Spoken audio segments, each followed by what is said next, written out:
ધોરણ 6 વિષય સામાજિક વિજ્ઞાન પાઠ કયો છે બેટા? સાતમો. શું નામ છે પાઠનું? અન્ય શાસકો. તો આપણે આજે શું રમી રહ્યા છીએ? એની ગેમ રમી રહ્યા છીએ. તો બધા તૈયાર છે? શું નામ છે ભાઈ તારું? દર્શન. ગેમ રમવા આવ્યો છે? સ્ટાર્ટ કરો. ચાલો બેટા, અહીંયા ગેમ સ્ટાર્ટ થઈ રહી છે. જરા ઝૂમ કરી દેજે, જેથી પ્રશ્ન વાંચવામાં અને જવાબ આપવામાં તને તકલીફ પડે નહીં. આવડે છે ને બધું તમને બધાને? ઓકે, સ્ટાર્ટ આપો અને આને મોટું કરી દો. ઓકે, તો અહીંયા સ્ટાર્ટ થઈ ગઈ છે ગેમ. મોટેથી પ્રશ્ન વાંચવાનો છે. પહેલાં ગુપ્ત વંશનો સ્થાપક. 4 જવાબો છે, વિચારો. Very good. કોણ હતો બેટા? આપણે જવાબ પણ બોલવાનું છે સાથે સાથે. પછીનો પ્રશ્ન,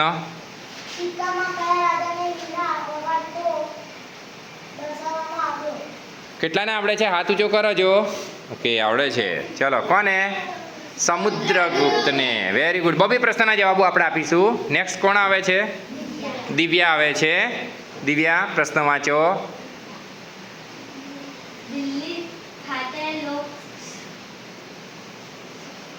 લો સ્તંભ કોના? હા, કોના સમયમાં થયું? આપો હેડો જવાબ.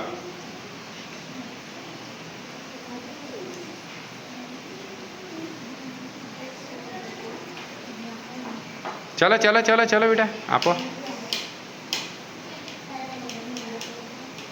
આપો. તમને યાદ હોય આપો. એમાં બીવાનું શું છે? ચંદ્રગુપ્ત. તું સમુદ્રગુપ્ત ના કે ચંદ્રગુપ્ત કે, કશો વાંધો નહીં, થાય તો એવું. ચલો, આ વાંચો.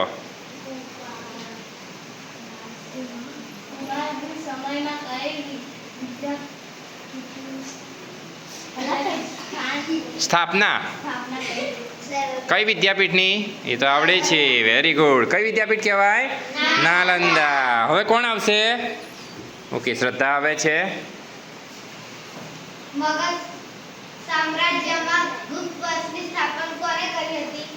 ગુપ્ત વંશની સ્થાપના કોણે કરી હતી? આવડે છે ને તમને બધાને? ઓકે, શ્રદ્ધા. શ્રીગુપ્ત વાંચ્યું. ચલો, વેરી ગુડ. હા,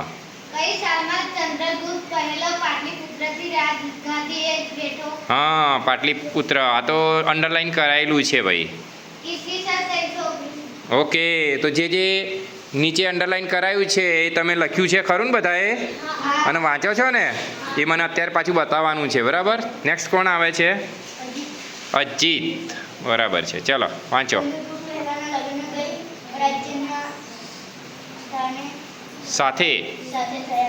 હા, કઈ રાજકન્યા હતી? ઓકે, બરાબર છે.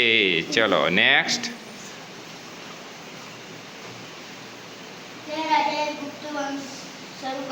કયો રાજા હતો કે જેણે ગુપ્ત વંશ શરૂ કર્યો હતો? જવાબ આપો. કોણ છે? ચંદ્રગુપ્ત પહેલા. એ ઓકે. આના પછી કોણ આવે છે? હવે કોણ આવ્યું? આ તમારું નામ? દિયા. દિયા આવ્યા છે. એ જવાબ આપશે, પ્રશ્ન વાંચશે.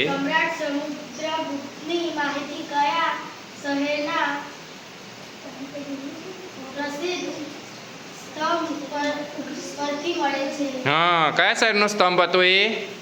Very good. કયા શહેરનો છે? પ્રયાગરાજના. ઓકે, આગળ.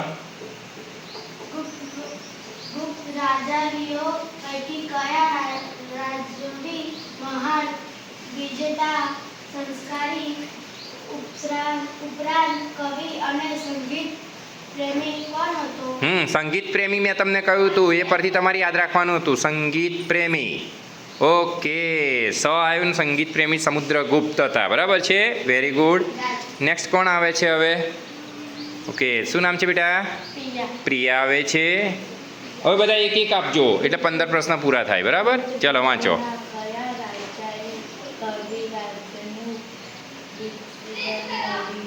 હા, ગુપ્ત વંશના કયા રાજા? એ કવિરાજ હતા. એ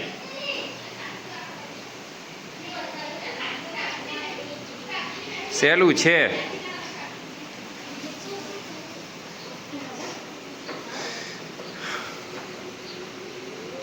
દર્શન આવડે છે તને? હું વાત છે. ચલો બેટા આપો જવાબ તો આપવો પડશે ને. ચલો નહીં ભાઈ હમણાં જ જરીક વાત થઈ. હમણાં નથી કવિ અને સંગીત પ્રેમી હતો તો કવિરાજ તરીકે કોણ આવ્યું? સમુદ્રગુપ્ત આવ્યો ને. ચલો વાંધો નહીં. શું નામ છે તારું? નિકિતા.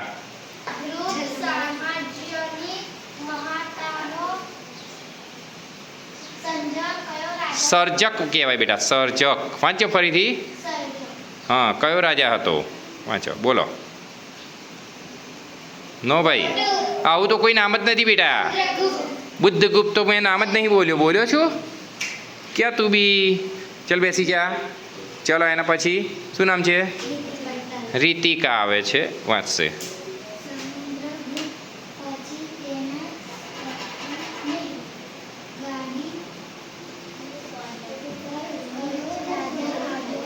હા સમુદ્રગુપ્ત પછી કોણ આવ્યું? સહેલું છે કેમ કે આપણે ભણ્યા છીએ. સમુદ્રગુપ્ત પછી કોણ આવ્યું હશે? ચાલ હેડ જવાબ આપ બેટા ફટાફટમાં વાંચીને.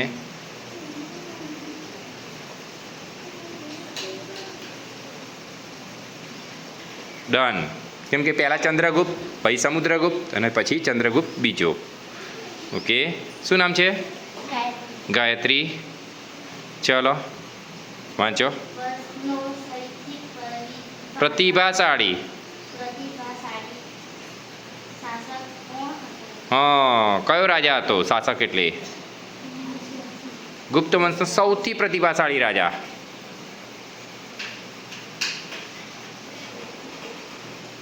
ઓકે ચંદ્રગુપ્ત બીજો. ચલો છેલ્લો પ્રશ્ન છે. શું નામ છે? આયુષી આવી છે, વાંચશે.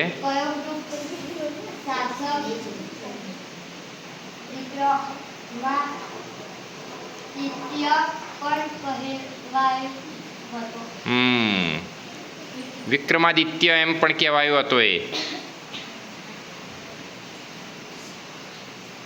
ના ભાઈ બીજો બેટા. એ સૌથી પ્રતિભાશાળી પણ હતો અને એ પણ હતો. મને હવે પેલું લખેલું બતાવો. ચલો તમારું તમને જે લખવા આપ્યું હતું ને હું ચેક તો કરી લઉં.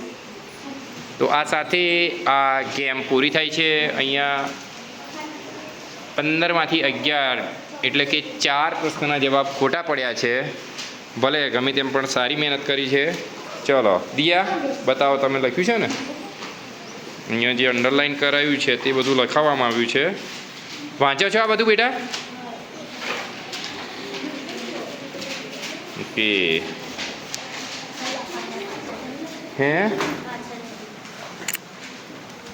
પાછળ પણ છે એમ ને.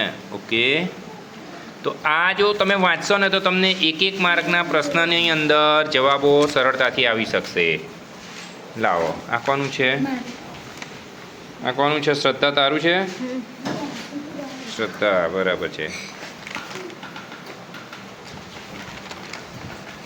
લખ્યું છે એમ ને બધું? સ્વાધ્યાય પણ લખી કાઢ્યું ને? ઓકે ચલો વાંચજો. બીજા બધાએ લખ્યું છે ને? ઓકે તો ચલો હવે નવી ગેમ સાથે ફરીથી મળીશું. બાય.